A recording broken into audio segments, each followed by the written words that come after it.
Hello dear students, in the previous session we were dealing with the Hahn-Banach theorem, right?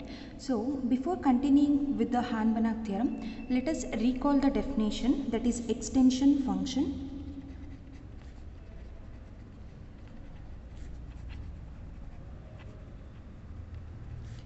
How do we define our extension function? If I consider M as a linear subspace and N as a normed linear space. For example, if this is my space N and this is my subspace M, if some conditions are true in this space, I can extend my function to the whole space only if these three conditions or some set of conditions are true in the normed linear space normed linear space N also. That means if certain conditions are true in M, then the same condition is true in N. From that we can say that we are extending our function to the whole space. This is how we define our extension function, right? So from this we can say that if I consider f0 and f as functions, I can say that f0 is an extension function of f. Right? So now let's continue with the Hahn-Banach theorem. Before that, let us, as we know that in order to prove the Hahn-Banach theorem, we need a supporting theorem, that is nothing but our lemma. Let us look at the statement of the lemma once again. The statement of the lemma says that let M be a linear subspace of a normed linear space N, and x0 is some point which belongs to N, and the same point x0 does not belongs to your linear subspace M. And f be a functional on M if we are defining the space M0 such that M0 will be in the form of M union x0. Because x0 does not belongs to M, but x0 belongs to M0. That's why we are defining our M0 in this way, M union x0, singleton set x0. This will be in the form of x plus alpha x0, where your x belongs to the space M and alpha is some real number. This is the linear subspace generated by your M and x0. Right? So M0 is the linear subspace which is generating by the linear subspace M and x0. Then if this is the case, then we have to prove that f can be extended to a functional f0, or you can say that f0 is a extension function of f defined on M0 such that norm f0 is equal to norm f. This is the statement of the lemma. In this lemma we have already proved that our f0 is linear, right? Till here the proof was over in the previous session itself. Now we have to prove this part, that is norm f0 is equal to norm f. So I will prove this part by proving two cases. One case is norm f0 is greater than or equal to norm f. Another one is norm f0 is less than or equal to norm f. From these two we can conclude that our norm f0 is equal to norm f, isn't it? So now let's see how we can prove this part. First, in order to prove this, we have to define our norm f0, right? So we can define norm f0 as supremum of mod f0 of x such that x belongs to M0, norm x is less than or equal to 1. Be careful with the points. In the statement of the theorem, they have given that x0 does not belongs to M. Here we are considering x belongs to M0. Don't get confused with these two things. Okay. So now we are defining our norm f0 in this way. Now if I consider a case like M0 is a space which is a superspace of M. If I consider this case, then I can say that my norm F0 is greater than or equal to supremum of mod F0 of X such that X belongs to M here, because M0 is a superset of M and norm X is less than or equal to 1. If I consider this case, then I can write this inequality, or else I cannot write. So from F0 is linear concept, and also using the value in the previous session we have defined that F0 of u is equal to F0 of x plus alpha x0, and this is equal to f of x plus alpha r0, right? In this, if I consider the case alpha is equal to 0, this implies F0 of x is equal to f of x. Using this concept, we can write this inequality as norm F0 is greater than or equal to supremum of mod f of x such that x belongs to M and our norm x is less than or equal to 1. So now if I want to define my norm F0, then that is supremum of mod F0 of x such that x belongs to M0 and norm x will be less than or equal to 1. Similarly, I can write this whole thing as norm f, right? Just compare the definition with the norm F0, you will understand this. So norm F0 is greater than or equal to norm f. So now we have proved the first case, right? That is, you can observe here one inequality we have done with this. Now I have to prove that norm F0 is less than or equal to norm f. So in order to prove this, first I will consider 2 points, say x1 and x2 in M.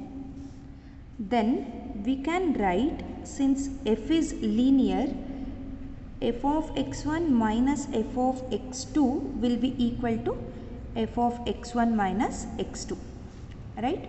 So now if I consider modulus, obviously this thing will be less than or equal to mod f of x1 minus f of x2.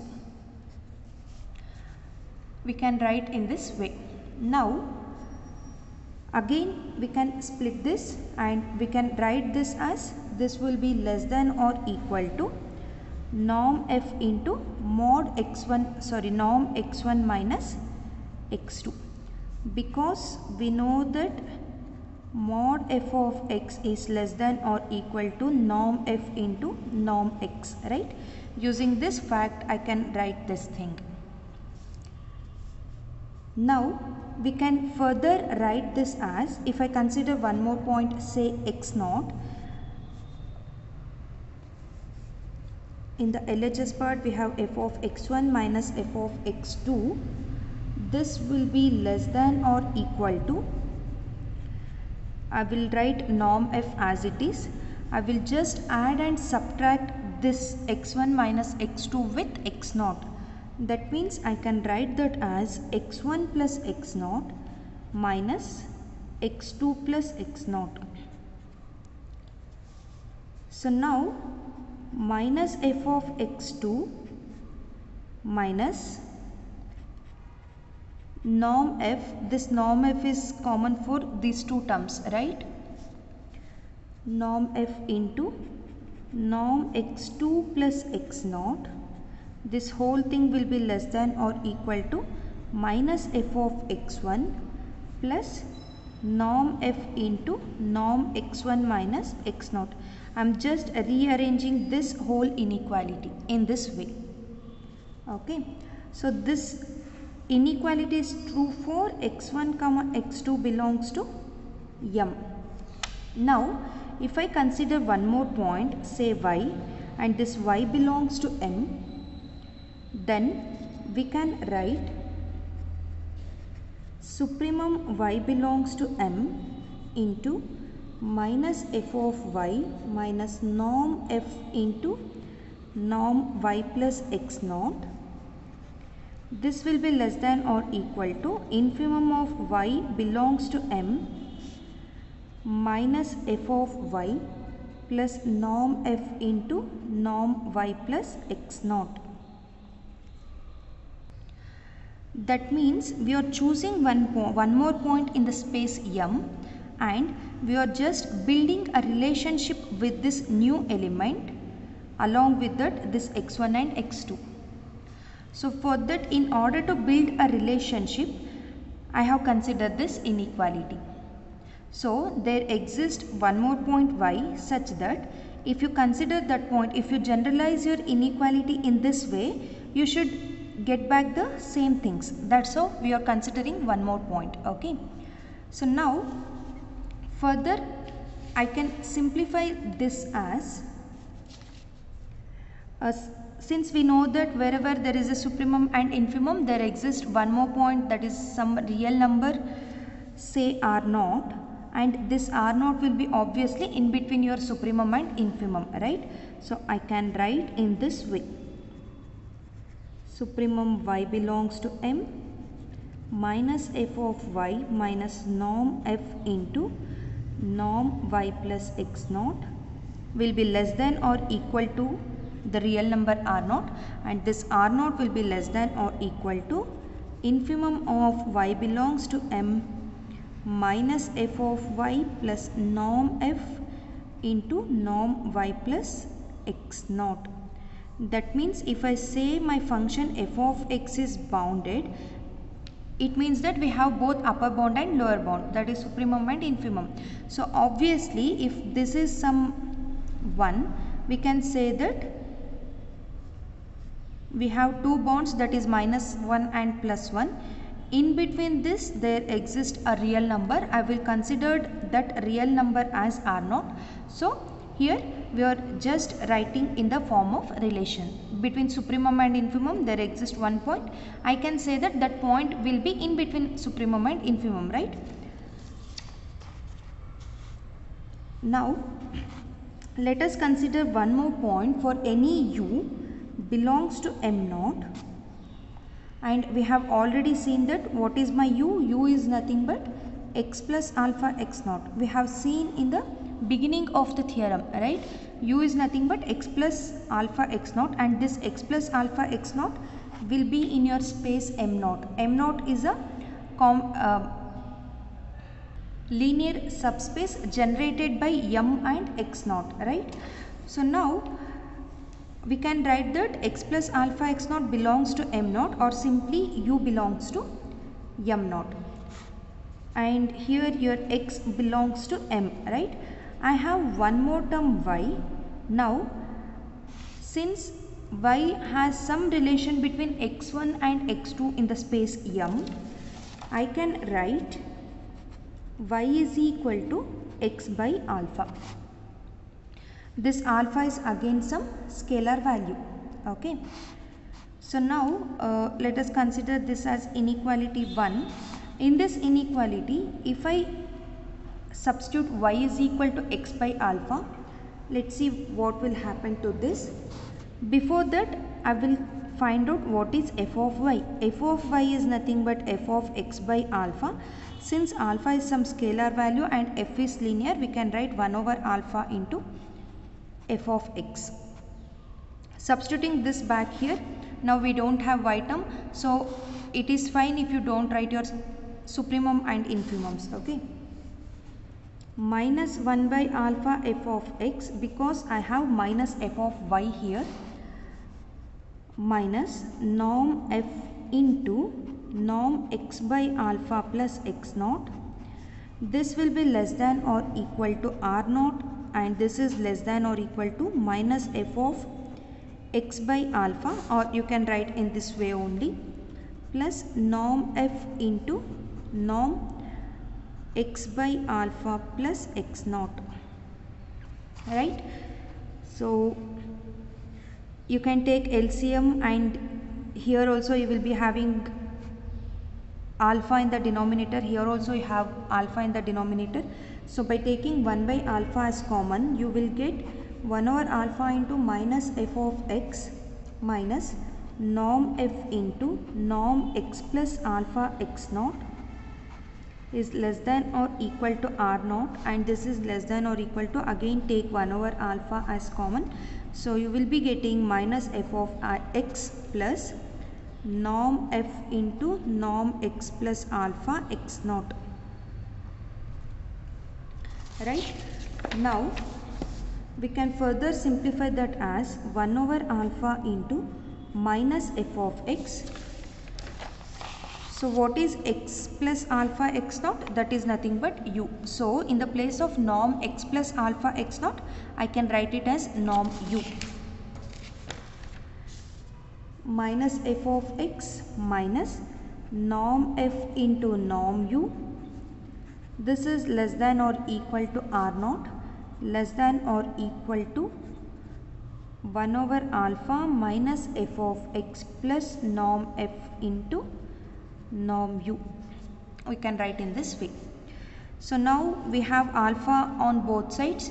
So if you multiply alpha throughout your inequality, you will be getting minus f of x minus norm f into norm u will be less than or equal to alpha r naught, less than or equal to minus f of x plus norm f into norm u.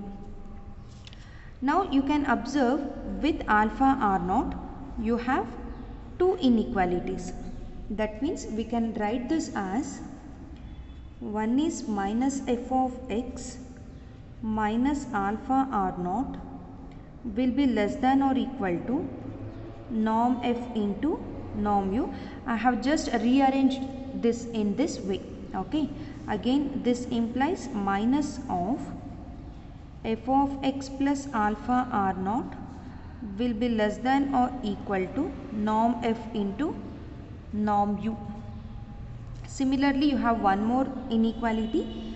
So we can rewrite this inequality as f of x plus alpha r naught is less than or equal to norm f into norm u. Right? Now I will consider this second inequality. We can write this second inequality as, so in the beginning of the theorem we have seen that f of x plus alpha r naught is nothing but f naught of x plus alpha x naught. So I can replace this term by f naught of x plus alpha x naught. This is less than or equal to norm f into norm u. Now what is this x plus alpha x naught? This is u. So f naught of u is less than or equal to norm f into norm u. Right? Give some number to this inequality. So now I forgot to mention one more thing. This all thing we will discuss when alpha is greater than 0. Right? So here we have mentioned that we can write x by alpha plus x naught as x plus alpha x naught. So obviously we will be getting two cases. One is alpha is greater than 0 and another one is alpha is less than 0. So when alpha is greater than 0, we can write in this way. That means the inequality holds. Similarly, if I consider alpha is less than 0, obviously you will get the inequality in the reverse way. That is, in the place of u, you can replace u by minus u. Right? So we can write this inequality very directly, that minus f naught of u is less than or equal to norm f into norm minus u. So using the properties of your norm, we can write this as norm f into minus 1 mod into norm u. So minus modulus of minus 1 is plus, so this will be norm f into norm u. In the LHS part you have norm f naught of u. Now just compare your inequality 5 and 6. From 5 and 6 we can write that mod f naught of u is less than or equal to norm f into norm u, right?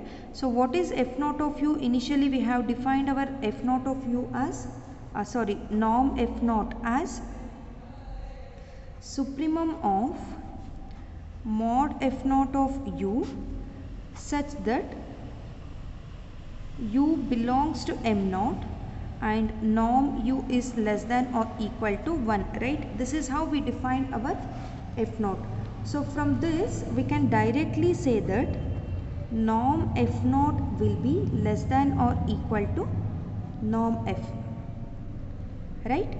So in the first case we have proved that norm f naught greater than or equal to norm f. So similarly in this case we have proved that norm f naught is less than or equal to norm f. From these two cases we can say that norm f naught is equal to norm f. So from this I can say that our real normed linear space can be a extended function, and we have proved one more case which was there in the lemma. The second case we have seen here, right, that is norm f naught is less than or equal to norm f. This case is similar in the for complex normed linear space also. So you need not to prove this part for complex normed linear space. You can directly say that norm f naught is less than or equal to norm f. So now this is how we will prove for real normed linear space. The similar procedure we have to apply, and we should prove that our f naught is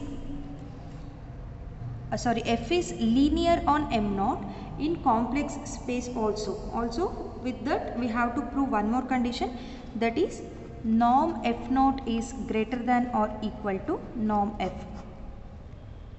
Okay, so now let's start with the complex normed linear space proof.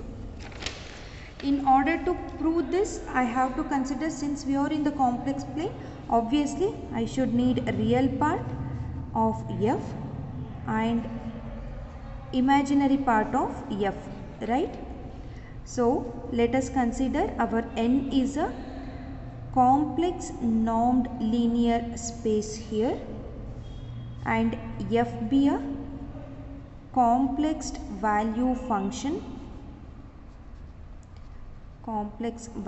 linear function. You should be very clear, this is complex valued linear function on M, right? We have to prove that f is a complex linear function on M naught. Again, don't get confused with this and the one which we supposed to prove. So now I will consider one new function, say g. G will be a real part of your function f, and similarly I will consider one more function, that is h, and h will be a imaginary part of your function f. So I can write f of x is my function, which will be in the form of g of x plus I into h of x for all your x belongs to the space M, right? So without loss of generality, that means without creating any problem to this defined function, we can write norm f is less than or equal to 1. We have already proved this part in one of your previous theorem. So using that fact, I can directly write that norm f will be less than or equal to 1. Okay. Now consider 2 points, say x and y in the space M. What is f of x plus y? Since I am considering for M, I can say that f is linear, so this will become f of x plus f of y, right? But if you observe here, your f of x is g of x plus I into h of x, that is we have considered complex valued linear function, right? So I have to write my f of x plus y, f of x and f of y in terms of complex valued function. So this will become g of x plus y plus I into h of x plus y. This will be equal to g of x plus I into h of x plus g of y in plus I into h of y. Individually I am substituting my f of x in this form because our f is a complex valued linear function. That means the mapping here is complex normed linear space. For that purpose we are considering in this way. Okay. So now from this we can write, I will just group my imaginary terms and real terms separately so that I will get two equations. One is g of x plus y is equal to g of x plus g of y. Another one is h of x plus y is equal to h of x plus h of y. You can observe here, this is from my real part of the function and this is from my imaginary part of the function. That's how we initially defined our g and h, right? So I can write in this way. Now let us consider one point in a real space, say alpha. Alpha belongs to R. Then we can write f of alpha x as alpha into f of x. Substitute the value of f of x here, that is g of x plus I into h of x. So this is nothing but g of alpha x plus I into h of alpha x, right? What is there in the LHS part? It is f of alpha x. So in this part we can write, if f is linear then your RHS part should be linear, right? That means we can write g of alpha x as alpha into g of x and h of alpha x as alpha into h of x. So from this we can say that individually g and h are also linear on M. Now observe this part carefully.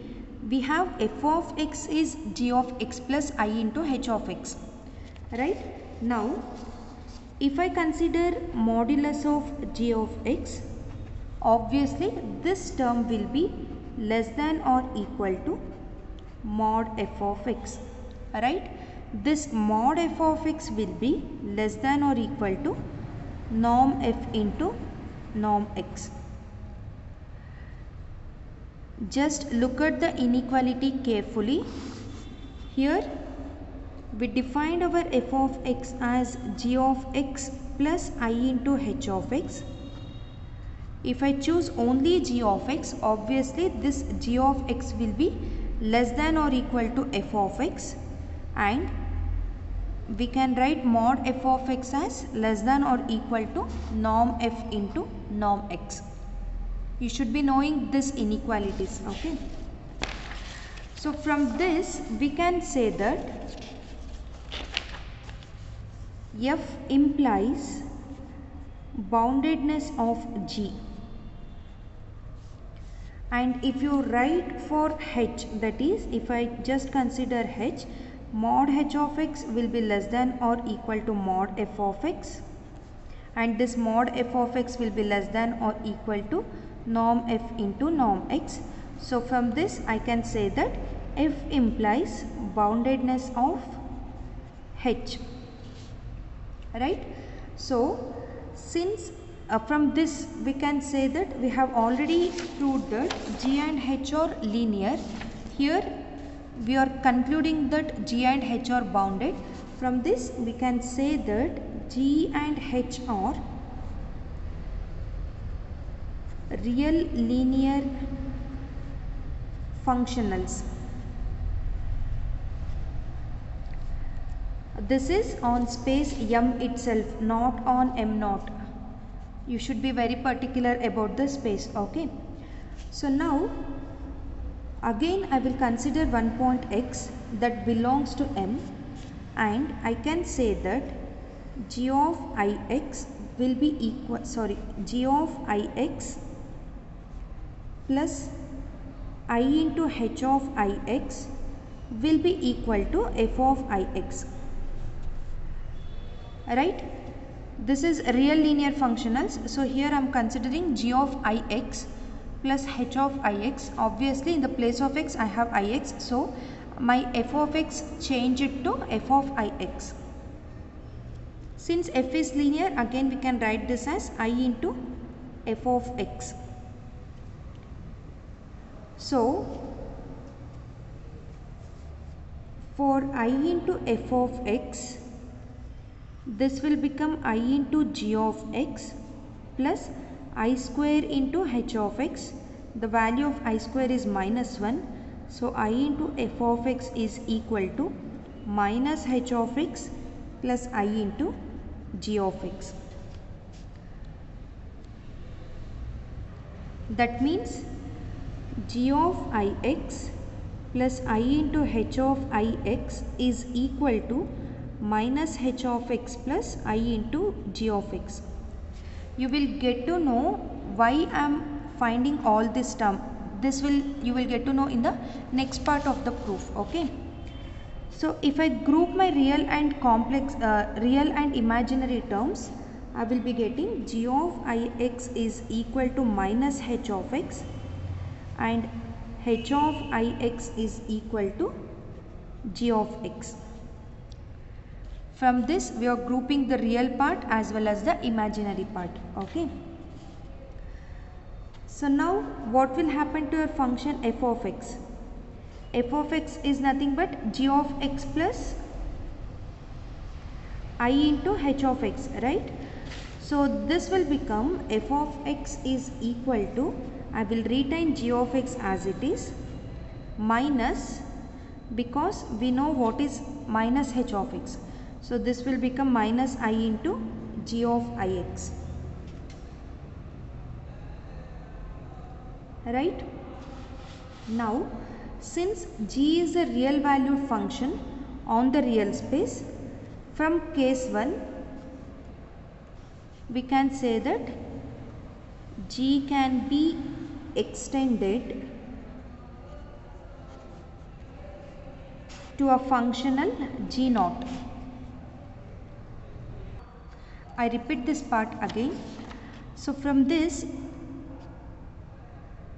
we can express our function f of x in terms of g itself, and g is a real valued functional on the space M, right? So by case 1, that means from a real valued functional, I can say that my g can be extended to a real valued functional g naught. That is the first case of your proof, where we have considered n as a real normed linear space. From that concept, I can say that g can be extended to a functional g naught, and also there for real valued function we have already proved that there I have considered f naught and f, right? So if f can be extended to a f naught, then we can write f naught is equal to norm f. We have proved this part in real normed linear space. Since g is real normed linear here, I can say that g can be extended to a functional g naught, and norm g naught is equal to norm g, right? So now let's consider the point in M naught now. So we now define f naught by f naught of x is equal to g naught of x minus I into g naught of ix. So if you prove this this part, it will be easier to prove the next part. Okay, because I have already known that g can be extended to a functional g naught and norm g naught is equal to norm g. I will use these facts in this part so that I can easily prove that f naught is linear. If I directly take this part, I cannot prove so easily. The proof will become complicated. Okay, so f naught of x is equal to g naught of x minus I into g naught of ix. So if f naught is linear, from the statement of the lemma, we know that f naught is linear on the complex space M naught, such that f naught is equal to f on M, right? Now Again consider f naught of x plus y. This will be equal to g naught of x plus y minus I into g naught of ix plus iy, right? So this will be equal to g naught of x plus g naught of y minus I into g naught of ix minus I into g naught of iy. This is small simplifications. Now you can group that as g naught of x minus I into g naught of ix plus g naught of y minus I into g naught of iy. So now what is this? This is nothing but f naught of x, and what is this part? This is nothing but f naught of y. In the LHS part we have f naught of x plus y, that is equal to f naught of x plus f naught of y. This is because f naught is linear, that's why we can write in this way, isn't it? So now I have to prove the, a small correction. Since we know that f naught is equal to f, from this I can say that f naught is an extended functional of f, right? Since f is continuous and also g naught is continuous, from this we can say that f naught is also continuous, but I have to prove that f naught is linear. So for that purpose, now I have considered this f naught of x plus y. From this we can say that f naught is linear. From this we can say that one of the property in linearity is satisfied, that is vector addition. That means I can say that f naught preserves vector addition. Now I have to prove that f naught preserves scalar multiplication also. For that I will consider f naught of alpha x. This will be equal to g naught of alpha x minus I into g naught of I into alpha x. So this will be alpha into g naught of x minus I alpha g naught of ix. So if you simplify this further, you will get alpha into f naught of x. So f naught of alpha x is equal to alpha into f naught of x. From this you can conclude that f naught preserves scalar multiplication, right? Now if alpha is I, that is imaginary part, then I can say that f naught of ix is equal to g naught of ix minus I into g naught of, this will become I square x. So this is g naught of ix plus I into g naught of x, and if I take I as common, you will be getting g naught of x minus I into g naught of ix, right? So this is nothing but my f naught of x. So f naught of ix is equal to I into f naught of x. So in complex valued function, f naught is linear. Can you conclude that from this part? So we have to prove one more part, that is norm f naught is less than or greater than or equal to norm f, right? Let's prove this part in the next session. Okay, just go through the theorem once again. If you have any doubt, you can discuss later. Thank you.